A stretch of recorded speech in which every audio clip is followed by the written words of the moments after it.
टूट गया बैरेक ही।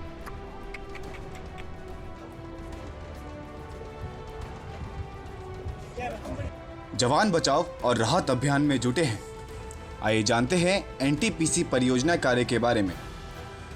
तपोवन विष्णुघाट बिजली संयंत्र भारत के उत्तराखंड के चमोली जिले में धौली गंगा नदी पर निर्मित 520 मेगावाट की एक नदी परियोजना थी।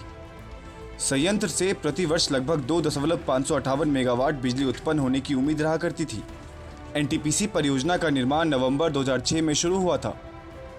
2012 में संयंत्र से बिजली उत्पादन शुरू होने की उम्मीद थी, लेकिन जून 2013 में सुरंग खोदने के काम और फ्लैश बाढ़ ने इसके उद्घाटन में देरी कर दी।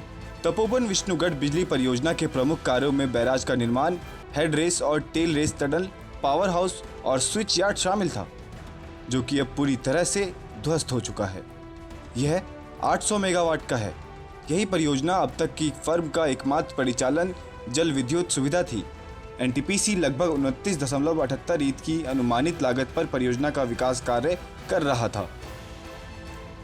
विष्णुघाट जल विद्युत परियोजना में 4 130 मेगावाट पेल्टन टरबाइन और धौली गंगा नदी के पार निर्मित एक बैराज का विकसित था।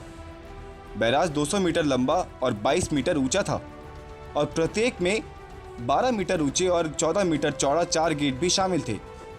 लेकिन वहां आई तबाही से सारा मंजर ही बदल गया। आपदा के दौरान काम कर रहे कुछ लोग ऐसे भी हैं जो अपनी जान बचाने में कामयाब रहे। मौत का मंजर इन लोगों ने बेहद करीब से देखा है। अचानक से सैलाब आया तो लोगों के चिल्लाने की आवाज़ें सुनाई दी।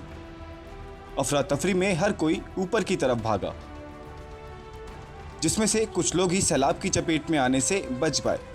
चमोली हादसे में अभी तक कुल 204 लोग लापता हैं। इनमें से 38 लोगों के शव बरामद किए गए हैं। लापता लोगों के परिजन अपनी लोगों की तलाश में परेशान हैं। अपनों की तलाश में पहुंचे परिजनों का सब्र का बांध भी अब टूटता दिख रहा है। लोगों ने रेस्क्यू ऑपरेशन में हो रही देरी को लेकर विरोध प्रदर्शन शुरू कर दिया है। आपदा के 7वें दिन भी राहत और बचाव अभियान पर परिजनों की निगाहें टिकी हुई है। टनल में फंसी अपनों की जिंदगी बच जाने की उम्मीद लेकर लोग इधर उधर भटक रहे हैं। उनके लिए मानो तो एक एक कतरा पहाड़ सा गुजर रहा है। ग्रामीणों का आरोप है कि रेस्क्यू ऑपरेशन में किसी प्रकार की संवेदनशीलता नहीं बरती जा रही है। रेस्क्यू में इस्तेमाल होने वाली मशीनें भी अत्याधुनिक नहीं हैं। ऐसे में किस प्रकार से टनल में फंसे लोग को निकाला जाएगा? वहीं एक्सपर्ट की राय जाने तो उनका कहना है कि एनटीपीसी परियोजना कार्य एक बड़ा प्रोजेक्ट था। ऐसे में टनल में पहले से ही किसी आपदा को ध्यान में रखते हुए क्यों कोई तैयारी नहीं की गई? प्राकृतिक घटनाओं को ध्यान में रखते हुए पहले से ही कदम उठाने जरूरी होने चाहिए थे।